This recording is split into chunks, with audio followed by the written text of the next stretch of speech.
Good morning students, welcome to our math class with chapter 2 polygon exercise 2.1. So here we have the first question, that is which of the following expressions are polynomial in one variable. हमें ये बताना है कि इनमें से कौन से ऐसे expressions हैं जो कि आपके polynomial one variable के हैं and which are not, और कौन से नहीं हैं. State reason of your answer, आपको अपने आंसर का रीज़न भी देना है. ठीक है, तो चलिए स्टार्ट करते हैं हम हमारे आंसर में. सबसे पहले 4x square minus 3x plus 7 ये आपके पास दिया हुआ है. तो आपको ये देखना है कि ये जो एक्सप्रेशन आपके पास दिया हुआ है ये पॉलिनोमियल इन वन वेरिएबल है या नहीं है. तो ये पॉलिनोमियल तो है, आपको पता ही है, ये x में ही है पूरी की पूरी इक्वेशन, तो इसका मतलब ये आपका वन वेरिएबल का पॉलिनोमियल है. तो हम इसमें कह सकते हैं yes this expression are polynomial in one variable. ये एक्सप्रेशन पॉलिनोमियल हमारा वन वेरिएबल का है. ओके, सो नेक्स्ट है हमारे पास वाई स्क्वायर प्लस √2. इसमें भी पूरे में वाई स्क्वायर आ रहा है ना, वाई ही आ रहा है, तो हम इसमें भी कहेंगे yes this expression polynomial in one variable. हाँ भाई, ये पॉलिनोमियल ये एक्सप्रेशन जो है वो पॉलिनोमियल इन वन वेरिएबल है, और वो वेरिएबल कौन सा आपका वाई है. थर्ड पार्ट में भी आपका यहाँ पे टी आ रहा है और यहाँ पे टी आ रहा है. ये आपका वन वेरिएबल का तो है बट पॉलिनोमियल नहीं है. ये पॉलिनोमियल क्यों नहीं है? क्योंकि यहाँ पे आपके पास टी रूट में है, और आपको पता है कोई भी पॉलिनोमियल की जो इक्वेशन होती है ना, y की पावर जैसे 2 आ गया, यहाँ पे x की पावर 2 है, यहाँ पे x की पावर 1 है, तो पावर हमेशा क्या होगी? होल नंबर होगी. यहाँ पे रूट में t है, इसका मतलब t की पावर 1/2 है, कभी भी पावर फ्रैक्शन में नहीं होगी. सो ये पॉसिबल नहीं है. इसका मतलब हम इसमें लिख देंगे no it can be observe that exponent of variable in the form of t. ये आपका t की फॉर्म में है, और ये आपका √t है, 3√t. इसमें हम क्या लिखेंगे? 3√t में t को हम 1/2 की फॉर्म में लिखेंगे, in which that is not a whole number. हम कहेंगे कि 1/2 आपका होल नंबर नहीं है, so that's why this is not an polynomial in one variable. Okay, next है हमारे पास हम यहाँ पे लिख देंगे therefore this expression not a polynomial. ये एक्सप्रेशन हमारा पॉलिनोमियल नहीं है. नेक्स्ट है हमारा y + 2/y. ये भी पॉलिनोमियल नहीं है आपका. किस वजह से नहीं है? ये y की पावर 1 ये तो सेटिस्फाइड कर रहा है, ये तो ओके है. ठीक है, अभी 2/y है आपके पास. 2/y मतलब y जब आपका ऊपर ट्रांसफर होगा तो y की पावर क्या हो जाएगी? -1 हो जाएगी. y की पावर -1 हो जाएगी. आपको पता है नेगेटिव भी नहीं होना चाहिए, नेगेटिव होल नंबर नहीं होता. तो इसका मतलब हम इसमें भी कह देंगे no it can be observe that exponent of variable in the form of 2/y.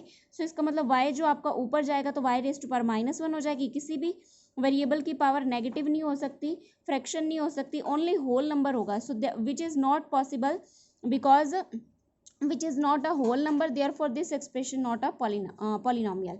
Next है हमारे पास x⁻10 y⁻3 plus t⁻50.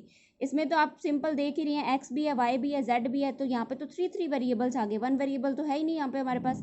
1 2 3 total 3 variable है. तो इसमें हम लिख देंगे no it can be observe that this expression of polynomial in 3 variables. इस expression polynomial के अंदर हमारे पास टोटल 3 वेरिएबल्स है, that is x y and t. So therefore it can be not a polynomial in one variable. इसका मतलब हम कह सकते हैं कि ये आपका पॉलिनोमियल वन वेरिएबल का नहीं है. उसके बाद हम बात करते हैं हमारे क्वेश्चन नंबर सेकंड की. सो क्वेश्चन नंबर सेकंड है हमारे पास right the coefficient of x square. आपको क्या करना है? x स्क्वायर का कोफिशिएंट बताना है in each of the following. हर यहाँ पे 4-5 पार्ट दिए हुए हैं उसमें से. तो देखिए x स्क्वायर का कोफिशिएंट, इसमें x स्क्वायर के पास क्या है? आपके पास कुछ भी नहीं है, तो आप 1 लिख सकते हैं. सो इसका मतलब हमारे पास इस एक्सप्रेशन के अंदर हम कह सकते हैं the coefficient of x square is 1, because इसमें x स्क्वायर के पास कुछ नहीं है. तो इस जो भी अगर कोई डिजिट होती है हमारे पास उसके साथ कुछ नहीं होता, तो उसके साथ हम मल्टीप्लाई करके 1 लिख देते हैं. सो इसका मतलब कोफिशिएंट क्या आ गया हमारे पास? x स्क्वायर का 1 आ गया. In the above expression the coefficient of x square is 1. इस एक्सप्रेशन के अंदर हमारे पास x स्क्वायर का कोफिशिएंट आ गया 1. ओके, सो नेक्स्ट हम बात करते हैं सेकंड पार्ट की. 2 - x square plus x cube.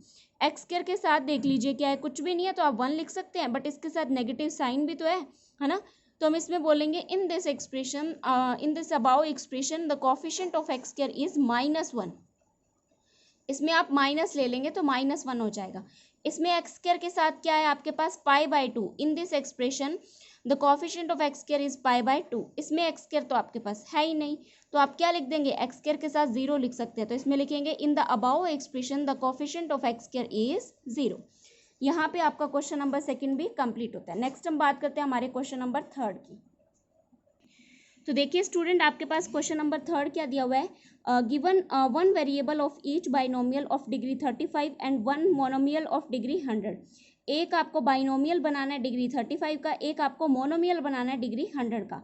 जो बाइनोमियल बनाएंगे, हमें पता है बाइनोमियल का क्या होता है, जो 2 टर्म्स कंटेन करता है, और जो मोनोमियल क्या होता है, 1 टर्म कंटेन करता है। तो बाइनोमियल आपको डिग्री 35 का बनाना है। इसका मतलब आप क्या ले लेंगे, इसमें आप कोई भी डिग्री ले सकते हैं, जैसे y की पावर 35 ले ली प्लस x की पावर 34, 33, 32 कुछ भी ले सकते हैं इसका एक्सप्रेशंस। तो ये आपका क्या हो गया, ये आपका बाइनोमियल हो गया 35 डिग्री का।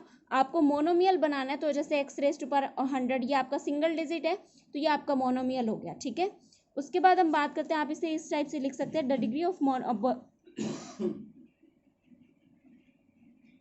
the degree of polynomial is the highest power of the variable in the polynomial। degree of polynomial क्या होती है, कोई भी polynomial की highest power होती है। binomial has 2 term, हमें पता है binomial के अंदर 2 term होते हैं, therefore binomial of degree 35 can be written as, इस टाइप से हम इसे लिख सकते हैं। मोनोमियल हैज़ ओनली 1 टर्म, हमें पता है मोनोमियल के अंदर ओनली 1 टर्म होती है, इसका मतलब therefore monomial of degree 100 can be written as x raise to power 100। आप चाहे इसे y की पावर 100 लिख दीजिए, चाहे आप इसे z की पावर 100 लिख दीजिए, वेरिएबल आप कोई भी ले सकते हैं, कोई प्रॉब्लम नहीं है, ठीक है। नेक्स्ट हम बात करते हैं हमारे क्वेश्चन नंबर 4 की, right the degree of each of the following polynomials. आपको क्या करना है, जितने भी पॉलिनोमियल्स दिए हुए हैं उनकी डिग्री बतानी है। तो इसके आंसर को स्टार्ट करते हैं। इसके आंसर में आपके पास दिया हुआ है सबसे पहले, degree of polynomial is highest power of variable in the polynomial. Degree क्या होती है, आपकी कोई भी पॉलिनोमियल है उसकी हाईएस्ट पावर होती है। जैसे कि फर्स्ट नंबर पे ये आपके पास दिया हुआ है 5x raise to power 3 plus 4x raise to power 2 plus 7x। इसकी डिग्री क्या हो जाएगी, देखिए सबसे हाईएस्ट पावर कौन सी है, 3 है। सो इसका मतलब हम कहेंगे इन दिस पॉलिनोमियल, या फिर दिस इज अ पॉलिनोमियल, ये एक आपका पॉलिनोमियल है इन वेरिएबल x, इसमें वेरिएबल x का पॉलिनोमियल है, and the highest power of variable is x, variable x is 3। Variable x की जो हाईएस्ट पावर है वो क्या है, 3 है। Therefore the degree of polynomial is 3। इसका मतलब हम कह सकते हैं कि जो डिग्री है पॉलिनोमियल की वो क्या आ जाएगी, आपकी 3 आ जाएगी। सेम आप नेक्स्ट में बोल सकते हैं, हाईएस्ट पावर आपकी 2 है, दिस इज अ पॉलिनोमियल, ये एक पॉलिनोमियल है इन वेरिएबल y वेरिएबल के साथ, and the highest power of variable y is 2। आपको यहाँ पे दिखाई दे रहा है कि आपके पास वेरिएबल y की जो हाईएस्ट पावर है वो 2 है। So therefore the degree of polynomial is 2। तो इसका मतलब पॉलिनोमियल की डिग्री क्या है, आपकी 2 है, ओके।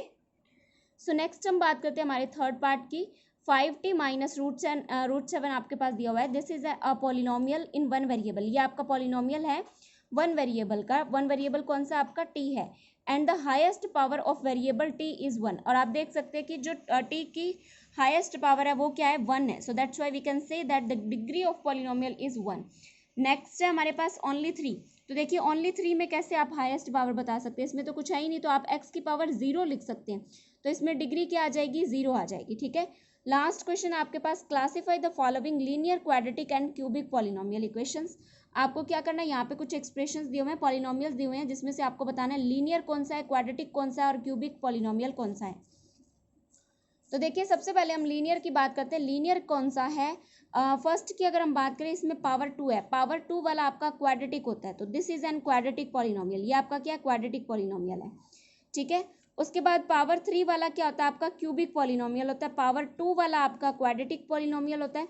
फिर सिंगल पावर वाला आपका क्या होता है, लीनियर पॉलिनोमियल होता है। y की पावर x की पावर 1 है ना, तो सिंगल पावर वाला लीनियर पॉलिनोमियल है। जैसे t की पावर 1 है, तो ये भी क्या हो जाएगा, लीनियर पॉलिनोमियल। r स्क्वायर है, तो यह क्या हो जाएगा, क्वाड्रेटिक पॉलिनोमियल, बिकॉज आपका पावर 2 वाला क्या होता है, क्वाड्रेटिक होता है। और लास्ट है हमारे पास 7x की पावर 3, इसमें आपके पास पावर 3 है, तो इसका मतलब ये क्या हो जाएगा, आपका क्यूबिक पॉलिनोमियल हो जाएगा। This is an cubic polynomial as degree 3। Okay student, thank you for watching the video. Have a good day.